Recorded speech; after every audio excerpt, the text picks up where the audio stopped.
Olá, tudo bem?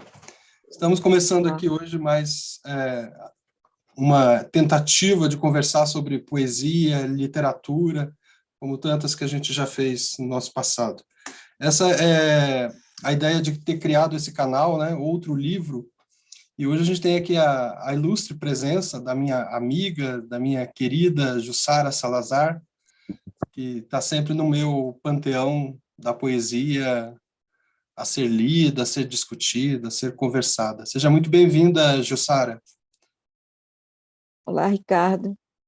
Boa tarde a você, a Ana. Para mim é um prazer imenso estar aqui com vocês, porque a admiração é recíproca e vamos tentar falar, não é? Um pouco desse tema que tanto nos persegue aí e nos toma todo o tempo, que é a poesia e seus livros, né? Pois é. Então, o canal, né, se chama Outro Livro, e a gente vai conversar a cada episódio, né, a cada sessão, com uma escritora, com um escritor, sobre um livro que esteja lançando, né? A ideia hoje, então, é que a gente converse sobre o Bugra, da Jussara, né, que é o lançamento mais recente dela. A Jussara, para quem não conhece, é uma escritora super importante na poesia, trabalha na parte editorial também, e é uma artista visual. Eu assisti recentemente, Jussara, aquela sua entrevista para o Daniel Oziek, e ali tem um grande panorama, né, da sua vida, do seu início na poesia. A ideia hoje é que a gente, então, remeto, né, quem tiver mais interesse para esse panorama da vida da Jussara, que vá a essa entrevista com o Daniel Oziek.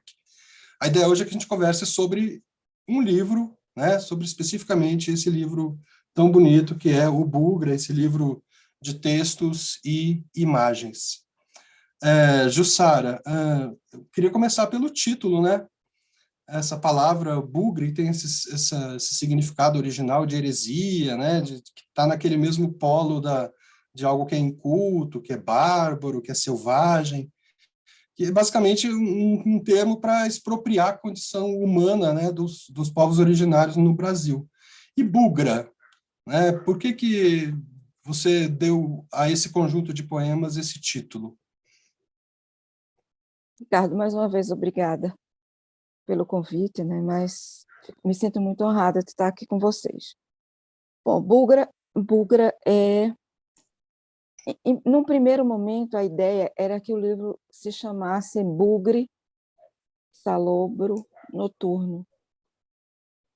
Mas a percepção, não é, de que havia muito mais de mim, não é, em relação ao mundo, do que do mundo em si, como tem sido nas minhas pesquisas, porque eu chamo meus livros de pesquisas, né?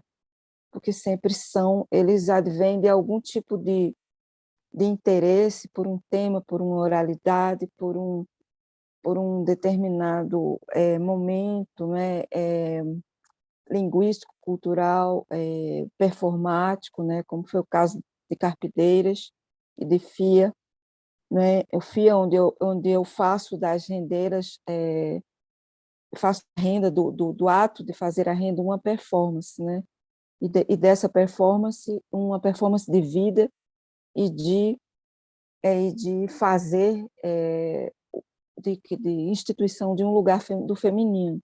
Então, pensando a partir dessa ideia do lugar do feminino, né, demorou um pouco para que eu conseguisse entender e aceitar que o livro eram histórias muito pessoais, né, que eu trazia e que eu tinha vontade de sei lá, de alguma forma tirar isso, não como uma bandeira, nem como de forma panfletária, nada, mas falar muito, né, da minha própria história, não é? Que sou descendente de indígenas negros e de brancos, ou seja, aí se configura um panorama mestiço brasileiro tão comum entre nós, mas que, infelizmente, tem se dividido entre a ideia de que uns são brancos e outros são sei lá o quê, não é? E aí, nesse sei lá o quê, entram os indígenas, as pessoas pretas, né? E é óbvio, e praticamente, massivamente, a população brasileira, que é feita desse grande caldeirão de etnias, né? Mas isso ficou muito complicado ultimamente de entender. E eu vi que as pessoas indígenas não gostam, as pessoas não gostam, né? Que agora são os povos originários. Mas eu acho bonito falar indígena, sabe? Acho bonito porque remete, eu sei que remete à questão das Índias e foram cunhados assim porque num primeiro momento se pensava que aqui eram as Índias, né? Então eles eram indígenas, pessoas das Índias, porque eles estavam em busca de chegar à Índia e aportaram no Brasil. Mas assim, eu acho que esse termo já foi ressignificado, não tenho essa assim esse problema de falar indígena. Povos originários, quer dizer, povos originários são vários, também, se a gente for pensar, né? Então, assim, a ideia de que isso deixa os indígenas, as pessoas indígenas irritadas, serem chamadas de bugres, bugres. As mulheres, eu vi algumas falas de algumas lideranças feministas hoje do mundo, não é, dessas etnias, protestando contra tal. Eu pensei muito nisso. Será que eu não vou irritá-las? Será que eu não vou? Mas o próprio livro, ele é uma homenagem, ele é uma oração a essa questão. Então, de alguma forma, eu não estou, vamos dizer assim, diminuindo, muito pelo contrário, eu estou amplificando a voz, não é, que me foi dada, não é, pela minha avó, pelas pessoas, pelo meu avô, pelo meu pai mesmo, e também não negando a minha origem materna, que é de pessoas brancas, brancas de fato, ali não há mestiçagem.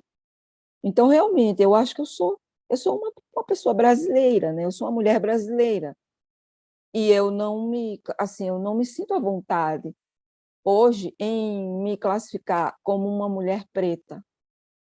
Eu não tenho uma vida, eu não tenho uma cultura de mulher preta, embora parte de mim seja uma mulher preta. Eu também não sou indígena, mas eu tenho parte de mim uma mulher indígena. Eu também não sou branca, mas eu tenho parte de mim uma mulher branca.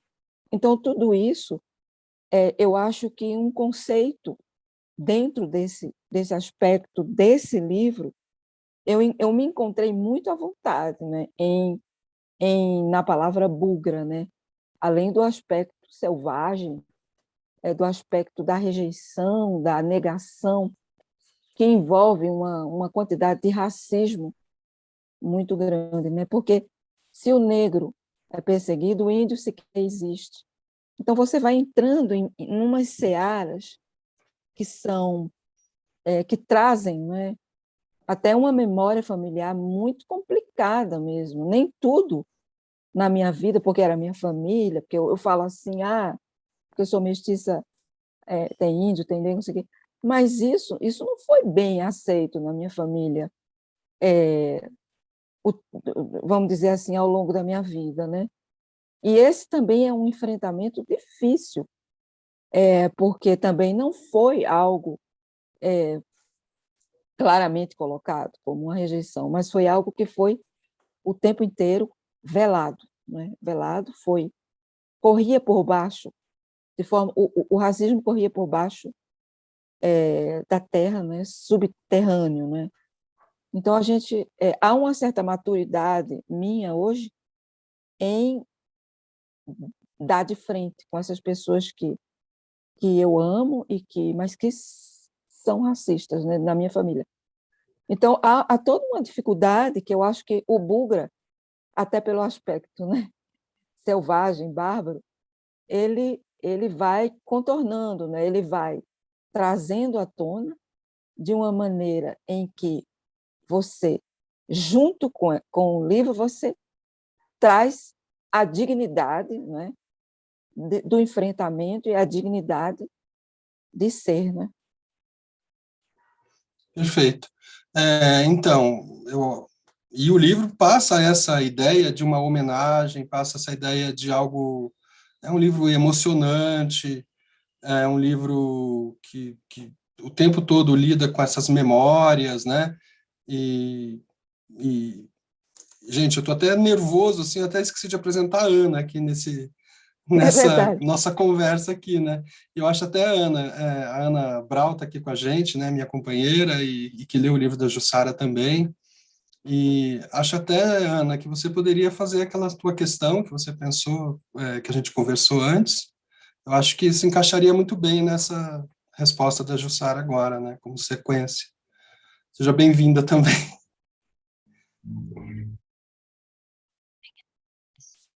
Oi, Ana. Oi, então, Jussara, então eu li ontem eu li o seu livro ontem, né? E assim, eu achei, eu fiz várias anotações aqui sobre os teus poemas, e principalmente pelo conjunto do livro, que eu achei sensacional, por essa representação dessa vida das mulheres, mais ligada toda essa aos elementos da natureza, ligada enfim, ao tempo, que é um tempo também imemorial que aparece, porque é um tempo de sucessão de dias e noites e tardes e amanheceres, mas ao mesmo tempo, então, são segmentos, mas que se ligam com uma totalidade, né? E eu tinha, né, pensado numa questão para te fazer, que é sobre essa feminilidade do livro mesmo, né? Que uma feminilidade que se funde à natureza, que aparece de uma forma tão harmônica em relação a um sagrado natural, que, que eu acho que aparece na interação, né? Nesse tempo da natureza, que aparece também em estado bruto, porque aparece o tempo do mar, o tempo da terra, o tempo da existência, né? Em harmonia. E até a gente estava comentando ontem sobre o livro, né? Quando aparece a casa sempre veio para mim como uma casa aberta, que não tem essa constrição imposta pelo espaço, né? Um espaço construído, né?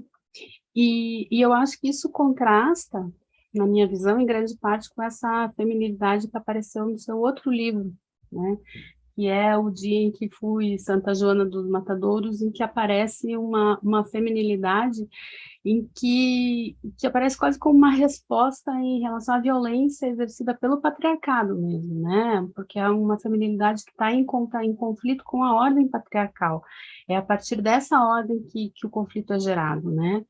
Então, quando comparados, eu penso que os livros eles têm uma feminilidade que se afasta, né? São dois tipos de possibilidades de feminilidade, né? Eu queria que você comentasse um pouco a respeito da minha leitura, como é que você vê essa leitura? Em primeiro lugar, obrigada, Ana. Te agradeço muito pela leitura. Fico muito grata, porque eu sei que você é uma pessoa muito atenta e uma pesquisadora muito importante.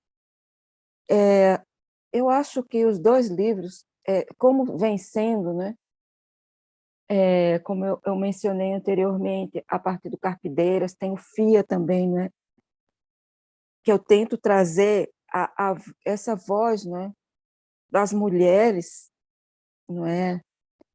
E seu cotidiano de forma muito, vamos dizer assim, muito próxima e muito ampla ao mesmo tempo. O Dia que Fui Santa Joana dos Matadores é um livro que eu acho que é um livro violento, embora eu tenha usado como artifício aquela inserção que é possível dentro da poesia, que é a beleza, não é? Que é a beleza das imagens, que é a beleza dos versos, porque a poesia ela se dá muito assim, de maneira muito tranquila a toda forma do belo, né? A poesia traz o belo em si. Exatamente por isso, talvez ela mesmo quando ela é violenta, ela tenta, não é, de alguma forma achar uma saída para a violência, não é? Eu acho que esse é um dos grandes mecanismos da poesia para mim, por exemplo, né? Para que eu suporte a própria violência do mundo, não é? Para mim, em primeiro lugar, porque eu acho que, como poeta, eu posso dizer que eu não escrevo porque eu tenho que escrever ou porque eu sou obrigada a ter essa fala, não é, dentro de livros, mas eu também escrevo para resolver as minhas próprias ideias, não é, para me organizar. Então, acho que, nesse sentido, a poesia organiza a violência para mim. Quando eu me sinto muito angustiada com essa violência, nesse caso do livro, né, essa violência do patriarcado, essas três histórias do Santo João dos Matadouros, elas vieram em tempos diferentes. Isso foi muito importante, porque isso para mim mostrou que, em tempos diferentes, a violência feita ao corpo da mulher permanece, de algum modo, seja como um silêncio, seja como uma bala, seja como uma degolação por ciúme, seja de modo até involuntário, né? No caso da bala perdida. Então, isso para mim foi importante perceber a percepção desses diferentes tempos, né? Até mudando de século, no caso da Maria Bueno, que me estimularam a juntar as três histórias nessa grande violência, esse grande momento de violência mas eu não conseguia ser violenta ao escrever, que é importantíssimo, né? Ou seja, eu não consigo reproduzir aquela violência de forma violenta. Então, essa contradição do livro. É falar de violência de uma forma suave e bela. E isso causa muita dor também, ao mesmo tempo que torna a leitura muito acessível, ela também é muito dolorosa. E isso, principalmente no caso em que a primeira narrativa é uma narrativa familiar. Então, é uma narrativa que me doeu, não é? E eu acho que, saindo desse momento, confluíram e fluíram, né? Todas as pequenas violências que eu sofri também, mas que também na maneira em que eu entendo essas violências, eu também não gostaria de reproduzi-las como atos violentos, né? Atos de recalque, atos de rancor. Inclusive, eu tive algum enfrentamento com algumas meninas, poetas mais jovens que eu, que também escreveram sobre suas avós e tal, e elas falavam muito a palavra vingança, e me incluíram nesse discurso da vingança, e eu tive que ir falar com elas e escrever publicamente que o meu objetivo não é me vingar, não é? Meu objetivo não é chegar à vingança, ao rancor, que isso pressupõe. Eu respeito muito quem não resolveu isso ainda e traz isso como nesse sentido, né, de um clamor por vingança. Mas o meu momento é um momento de dar voz à violência, dar voz a ela, mas dar uma voz em que se busque uma saída para isso, em que se construa um discurso revelador, não é? Em todos os sentidos, revelador no sentido até mesmo psicanalítico, né? De revelar a dor e não deixá-la calada, Então, o silêncio é terrível, o silêncio é terrível. E eu acho que Bugra é um livro que tem voz, para mim. Ele fala a maneira dele, não é? Que não é uma maneira também violenta. Até tem algumas falas, tem uma fala do Luiz Gama, num determinado momento, sobre que é muito clara, né? Que quando o poema Tataramá, é claro que a minha tataravó era uma pessoa branca e racista, e que as histórias que me chegaram nela, ela tinha horror de negros. Ela não imaginava que a neta dela, né, iria casar com um homem preto, né? Então ela tinha pavor. Se um negro entrasse no lugar onde ela estava, ela se retirava. Ela andava, ela ia até a missa. Quando ela voltava naquele carro, sei lá, carruagem, sei lá o que era aquilo, no século, sei lá, começo do século XX, final do século XIX, ela lavava as rodas do carro, sabe, para tirar as impurezas. Era uma pessoa absolutamente racista. E era uma senhora, né, de uma certa aristocracia lá que a minha avó tinha para trás, em Pernambuco, no sertão. Então, isso bate, né? Isso entra em choque com a minha própria realidade, né? A minha própria realidade, de ter vindo, de ter essa, né, ascendência, e, ao mesmo tempo, ter um lado, ter sido criada pelo outro lado, né? Que é o lado preto e indígena, eu diria até caboclo, né, num certo sentido, que também tinha lá suas questões, né? Porque eu venho de um lado, né, desse caboclo, desse preto com índio, que tem o letramento, que eram letrados. Então, há toda uma dificuldade cultural, né? Há todo um remeximento aí cultural que me custou muito, muito caro ao mesmo tempo, né? Que era entender todo esse contexto de diferenças, mas, ao mesmo tempo, ter vivido dentro de uma amplitude de dignidade muito grande, porque minha avó preta, filha de Índia, ela era diretora da escola do bairro, não é? Ela tinha uma escola, ela era professora, a filha dela era professora. Meu avô, casado com ela, não é, que eu menciono ele, o Baba Antônio, ele era já engenheiro, imagine, já construía pontes, já era um cara que, no tempo que não existia a profissão, ele já praticava essa profissão. Meu pai se formou engenheiro. Então, a minha família é toda letrada, esse lado, né, da família. Então, é muito chocante. As pessoas ficam muito chocadas quando eu digo isso, porque, em geral, no Brasil, esse tipo né, de família está muito ligado à pobreza, infelizmente, à falta de letramento, né? Então, esse livro, imagine, tudo isso mais as histórias, né? É bem forte, assim, foi bem forte para mim a experiência dessa admissão, né? De tudo isso e das diferenças que isso gerou entre nós, né? Durante toda a minha vida, e gera ainda, né? Ainda escuto coisas. Ainda escuto coisas, me chegam vozes, né, que ressaltam essa diferença de uma forma não muito amigável, né, dentro da minha própria família. Então, o racismo não é que seja um livro, é isso que eu tento pensar, né, a partir desse livro. É um livro que tenta achar, abrir vozes, traçar caminhos na minha cabeça, né?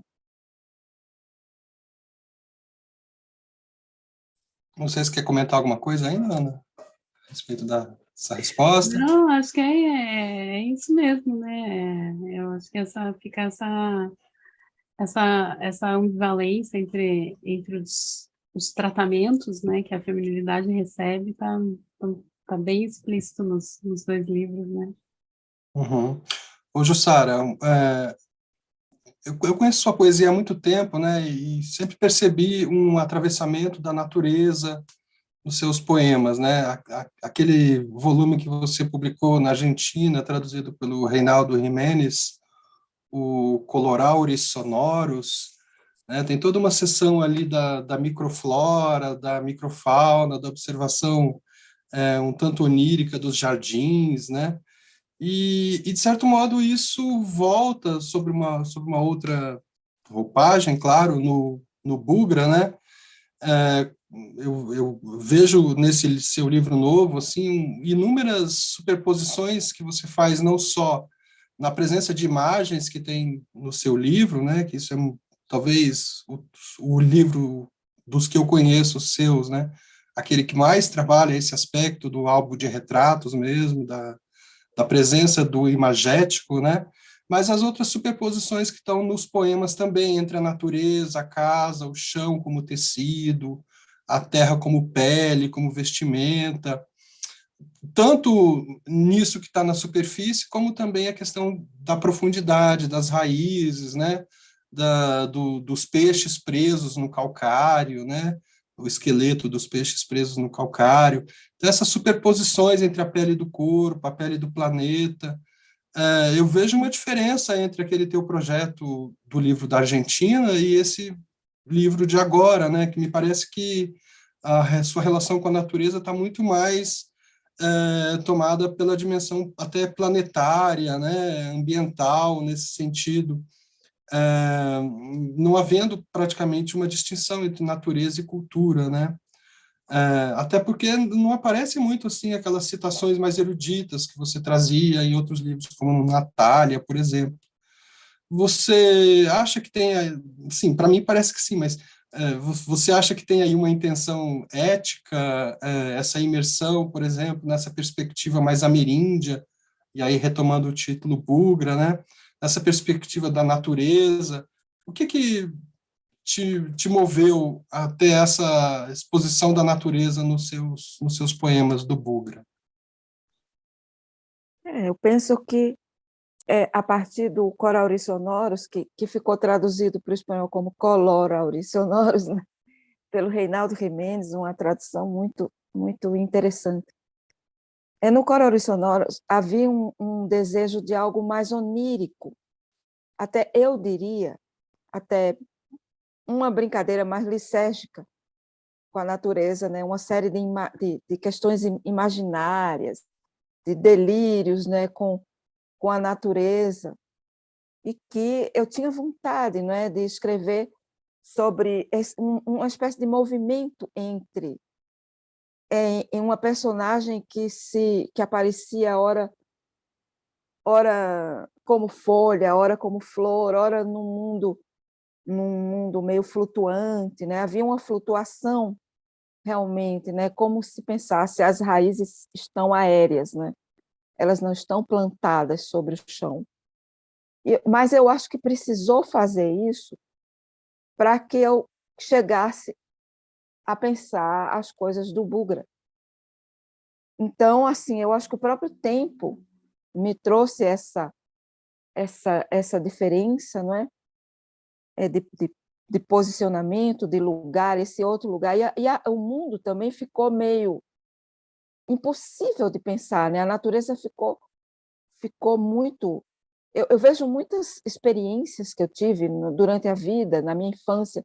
Eu fui criada junto de muito verde, né? Muita mata, muito quintal, muito jardim, né? E mesmo quando ia para o sertão, né? A questão dos peixes, os peixes, né? Isso aí era um sítio arqueológico que havia, que em Arco Verde hoje está.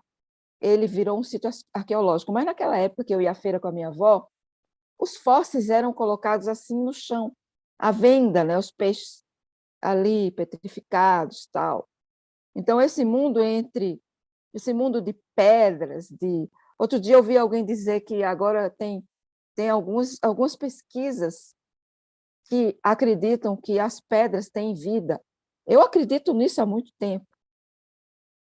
Eu tenho muito afeto pelas pedras, como eu tenho que seria da areia se não fossem as pedras, né? Na verdade, a areia é pedra, né? É pedra moidinha ali. E a terra, né? Todos os substratos, todo esse conjunto, né? de natureza, eu acho que é fascinante.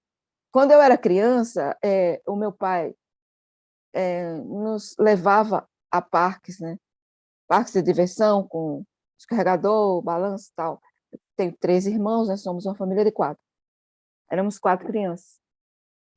Eu implorava para o meu pai, tinha um sítio lá em Recife, que era uma espécie de sítio assim, de chácara, que as pessoas podiam almoçar e tal.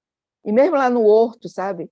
Eu chorava, eu pedia para o meu pai para me levar para dentro da floresta, porque eu adorava o cheiro, sabe, do mato, o cheiro da terra. Eu lembro disso que, para mim, era o brinquedo preferido, era andar dentro do mato. Então, o cheiro das folhas, mexer com... Eu ficava muito fascinada com aquilo. E isso não morre, né? É algo que é da minha natureza, da minha própria natureza. E então isso aparece muito nos poemas, de fato, como um fascínio, né? Pelas árvores, pela terra, pelas flores, pela maneira como o tempo, né? Como a natureza é uma forma de apreensão do tempo, é a própria natureza, né? O modo como as estações se movimentam, como as sementes, né? Elas brotam e vão, enfim, se desenvolvendo. Isso tudo pode parecer banal, mas é uma observação muito interessante. E hoje, eu acho que a destruição do meio ambiente é algo que me dói muito, que me parece muito absurdo, muito violento, né? Então, falar sobre isso, para mim, é como trazer um pouco de oxigênio para perto de mim, né? Buscar essa proximidade, né?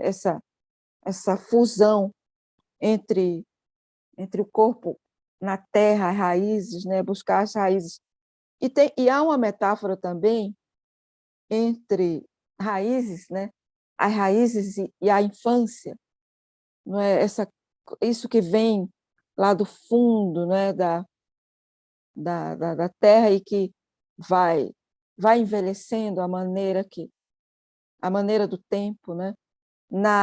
No FIA, usei muito a metáfora do algodão, né? Porque trabalhei muito com o fio, né? O fio do algodão, as tecituras, né? Os tecidos, as rendas, e pensava muito que da terra escura, né? Brota o algodão branco, quer dizer, a natureza ela na sua contradição, ela é perfeita, né? Eu acho que isso me interessa muito. Ricardo, eu vou te pedir 1 segundo para acender a luz. Tá, tranquilo.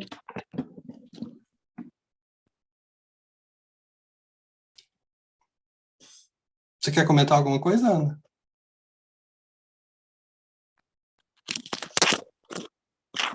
Pode seguir aí. Isso. Ficou até melhor mesmo. Então, eu tenho uma outra questão que eu acho que se encaixa com essa que eu fiz agora e com a que a Ana te perguntou, né? A primeira parte do seu livro está muito envolvida pelo cenário do agreste, né? Essa palavra agreste, inclusive, aparece em diversos dos poemas. Não sei se você conhece, tem um livro do Abel Barros Batista chamado O Livro Agreste. O Abel Barros Batista é um professor português e nesse livro ele dá uma visão de agreste que para mim é extremamente masculina, porque ele analisa o Graciliano Ramos e o João Cabral de Melo Neto, pensando esse conceito de livro agreste como um livro que retira do Nordeste algumas condições estéticas, como o retrato da violência, o engajamento do escritor, mas também a ideia de ordem, a ideia de secura, a ideia de precisão. E me parece que a tua resposta, não que tenha sido uma resposta, mas a tua posição quanto ao Agreste é um pouco outra, até porque é informada também pelo Barroco, né? É informada por essas leituras do neo-barroco também, esses trânsitos que, de certo modo, a nossa geração tem, né?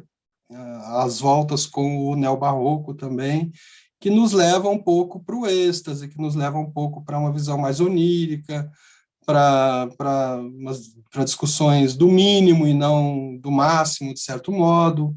Então, assim, mas ao mesmo tempo eu vejo que os teus poemas, né, como esse, por exemplo, Visão de Nossa Senhora da Feira de Arco Verde, que é um poema que traz o barroco e, ao mesmo tempo, traz essa marcação bem rigorosa. Ele traz o guizo, mas, ao mesmo tempo, traz essa marcação rítmica bem seca, né? De versos concisos, né? Um artigo, um substantivo em muitas passagens, assim. Então, como é que você concilia a ideia de rigor na tua poesia, se é que você pensa nisso, com essa presença mais ondulante do barroco, das memórias, daquilo que é salobro? Então, qual é o teu agreste, no fim das contas, principalmente nessa primeira parte do livro? Existe um poema anterior, eu estou com o livro aqui, quando o primeiro poema, o segundo poema, na verdade, chama-se Mátria. A menina nasceu. Eu nasci no Agreste, né? Eu nasci ali na cidade de Caruaru. Na época, meu pai trabalhava nessa cidade. Minha família veio de Sertânia, foi descendo, né, em direção ao litoral, mas vamos imaginar assim que parou em Arco Verde, que já é a boca do sertão. Caruaru desce mais um pouco, já é o Agreste. Pernambuco é muito pequenininho, né? É uma faixinha assim. Então eu convivi muito. Eu não nasci no litoral, embora também o mar tenha uma relevância muito grande, né? Eu sempre menciono, porque eu fui criada entre o mar e o sertão, né? Com o Agreste ali no meio, onde eu nasci e vivi até os 3 anos, mas sempre voltando, porque a minha família estava morando, né? Minha família materna, morava ali na boca do sertão, passando aquela paisagem, porque Agreste também pode se definir como um tipo de paisagem, como você falou, cabralina, não é, seca, pétrea, não é, dura, sol duro. Então, assim, mas há muita beleza nisso. Há muita beleza nisso. Eu acho que a visão da miséria, não é? Ela fica muito forte, né, nas obras de Graciliano, em alguns momentos de Cabral, como Morte e Vida Severina, por conta da seca, não é? Por conta da seca. A seca, ela seca. A seca, ela seca possibilidades. Ela seca o plantio, ela rareia a água, não é? Isso tudo traz a miséria do Agreste. Mas o Agreste tem muita beleza no Agreste, no sertão. Pelo menos eu vejo. Hoje em dia eu volto, né? Volto e sempre me encanta aquilo. Eu viveria ali muito, muito feliz. E então é uma visão muito literária, não é? Existe uma visão muito literária. Porque quando chove no sertão, quando chove, e há épocas em que chove, tudo isso inexiste. É de uma beleza extraordinária tudo aquilo, sabe? Mesmo a caatinga é muito bonita. Quando essa paisagem ela não traz em si a secura que leva à morte, a morte dos homens, à fome, a morte dos animais. Mas nos últimos anos, nas últimas décadas, principalmente com os governos do PT, eu diria, tem se buscado muitas soluções para isso, né? Para o sertão. Hoje o sertão é um grande produtor de vinho, por exemplo, de uvas, né? Por conta das irrigações, né? Que têm sido implantadas, né? Os sistemas de irrigação. hoje se pode dizer que a gente tem um caminho, né, ainda muito por fazer. Mas, assim, o povo do sertão, um povo muito bonito, um povo belo, um povo bravo, e muito, eu nem diria, não é, euclidianamente, da Cunha falando, que eu tenho várias ressalvas a Euclides, mas eu acho que é uma visão muito literária essa. Algumas questões que eu trago na poesia, claro, remetem, fica muito fácil, né? Fica muito fácil pensar no engajamento, né, entre literatura e todas essas questões, e mesmo o barroco, pensar nisso. Esse poema que você mencionou, né, ele me é muito caro, porque eram as vezes que eu ia à feira com a minha avó. E numa dessas vezes, aconteceu de eu largar o meu chinelo, eu era muito criança, e de repente, quando eu me voltei, a minha avó deu um salto e havia uma serpente enroscada no meu chinelo, uma cobrinha coral, serpente, uma cobrinha coral, a cobra venenosa. Então, dessa ideia da cobra, a serpente no meu chinelo, a presença, né, daquele momento, né, aquelas coisas no chão. Na época, as feiras eram mais precárias, vendiam esses fósseis e as panelinhas de barro, os sons, aquela coisa toda. A minha avó, ela ia ali, na verdade, a minha avó, nessa época, ela já não morava mais lá, morava o restante da família, mas ela ia ali já para rever coisas, né? Já era um outro momento da vida dela mesmo. Então, tudo isso, há um desejo de rigor, se há como toda poesia, né? Toda poesia que ela tenta, né, ser exatamente aquilo. Eu tento muito alinhar aquilo que me chega bruto, aquilo que sai ao final. Eu diria que o rigor caminha nesse sentido. Quando o poema chega bruto, ele vai ter que passar por vários momentos, né, de uma decupagem ali, né, um talhar da pedra mesmo. E no momento em que eu acho, para mim, né, às vezes pode não estar, mas no momento em que eu digo esse poema está pronto, é porque ele chegou ao máximo, chegou ao osso mesmo, não tem para onde mais, né? É só se destruir ele. Então, essa atitude de ir destruindo a ideia aos poucos e transformando ela numa atitude cultural, literária, é que eu chamo de rigor, não é? Eu acho que é um processo mesmo, é um processo. Mas, assim, eu gostaria muito de conhecer esse pesquisador, não é? Abel, esse português que fala dessa forma, não é? Para que eu consiga entender também, porque, na minha visão, a visão do Agreste, a visão do sertão, é a visão de uma beleza, mas nem sempre essa beleza é a beleza do igual, né? É preciso entender muito a beleza da diferença, não é? Então, num determinado momento, você vai ver o mar, você vai ver uma floresta, no outro, você vai ver a paisagem agreste.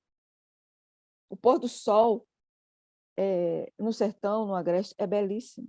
As serras, né? A Serra da Borborema, a Serra das Russas, né? Que é um trecho da Serra das Borboremas que entra da Paraíba para Pernambuco. Isso tudo é inestimável em termos de informação e de beleza, não é? Só que eu diria que todas as pessoas falam sobre o sertão, deveriam ir ao sertão, além de ler os livros. Sim, e você falando agora, então, dá muito mais vontade ainda, né? Porque isso Com certeza. aparece no livro, aparece no que você está falando, essa ideia de multiplicidade, A gente está meio que acabando a nossa conversa aqui em termos de tempo, né? E faltou muita coisa para a gente discutir. Eu queria conversar com você sobre as memórias, sobre essa presença do arquivo. Mas se você puder falar brevemente para a gente ainda tem uns minutinhos, sobre a presença das imagens no livro, como é que foi construir o livro, essa relação entre texto e imagem, que é muito presente nessa publicação. Ricardo, esse era um sonho meu, assim. Claro que eu não vou dizer que é um sonho realizado, porque é pequena ainda, né, a relação. Mas, assim, essas imagens, eu venho pesquisando elas e venho buscando essas imagens da escravidão, dos fotógrafos, dos retratistas, dos pintores, né? Há muitos anos mesmo. Então, essas imagens eu já as conhecia. E quando veio a ideia de elevar a ideia do Bugra a um patamar de muita dignidade e muito respeito, eu imaginei que esses retratos eles trariam eles trariam uma realidade, não é, que não é minha, de certo modo, mas que encontraria lugar, não é, entre as coisas. Então, são como comentários, né? Eles funcionam como comentários entre os poemas, são como notas, né, musicais ali que dão vamos dizer assim, um tom, não é? Dão um tom, vão dando um tom a mais, não é? Então eles não ilustram aquilo que são os meus poemas, porque eles são imagens de outros tempos, com outros objetivos, mas eu admiro muito esses homens, né, que até procurei muito mulheres que também fizeram isso e não encontrei. Então, Ricardo, eu estava falando sobre as imagens. Então, essas imagens, elas não são ilustrativas, elas são um complemento apenas, elas são, e principalmente pelo resgate, não é? Porque eu vejo capas e livros em que predominam basicamente imagens e ilustrações de pessoas brancas, né? Ou quando as pessoas pretas e indígenas aparecem, elas aparecem de modo muito folclórico, Uhum. muito exótico. Então, na Sim. verdade, esses são registros antropológicos reais. E, às vezes, eles quebram padrões de beleza, né, nesse sentido. Então, como os índios botocudos na capa, as pessoas, eu acho elas bonitas, né? Mas elas não são exatamente o padrão que vigora, né, dentro dos livros, né? Elas são consideradas imagens, entre aspas, até mesmo brutas e feias. Então, eu acho que isso traz uma riqueza, né? Isso traz um choque de realidade também. Então, são essas as pessoas, né? Não são aquelas tão folclóricas, né? Essas são as pessoas, de fato, com suas, com suas caras, com suas peles, né? E eu gosto delas. É isso. Sim. Obrigado, Jussara. De qualquer forma, sim, eu acho que as imagens contribuem para criar esse contraste e para enfatizar o que eu acho que tem nesse livro, que é um posicionamento político muito claro, que está no FIA também, que está no seu penúltimo livro. É inequívoca essa presença do poeta como voz na polis também, como alguém que está discutindo a vida social, a vida no planeta, a nossa história, né? Então, te dou parabéns, eu acho que o teu trabalho não é panfletário nesses termos, não é manifesto, mas tem um posicionamento político inequívoco, eu acho. Jussara, acho que a gente pode terminar aqui. Foi uma conversa excelente, faltou muita coisa para a gente dizer. Eu quero agradecer a presença da Ana também, que contribuiu, que ajudou aqui na parte operacional e me ajudou a discutir o teu livro também, né? Então, foi fundamental a presença dela aqui também. E eu vou deixar quando a gente fizer a postagem desse vídeo, o link para o teu livro, né, lá no nosso canal no YouTube, tá bom? Obrigada, Obrigado, Ricardo. Jussara, foi excelente. Obrigada a você e a Ana, para mim foi um prazer conversar com vocês. E vamos lá. Obrigada, Um beijo. Sara.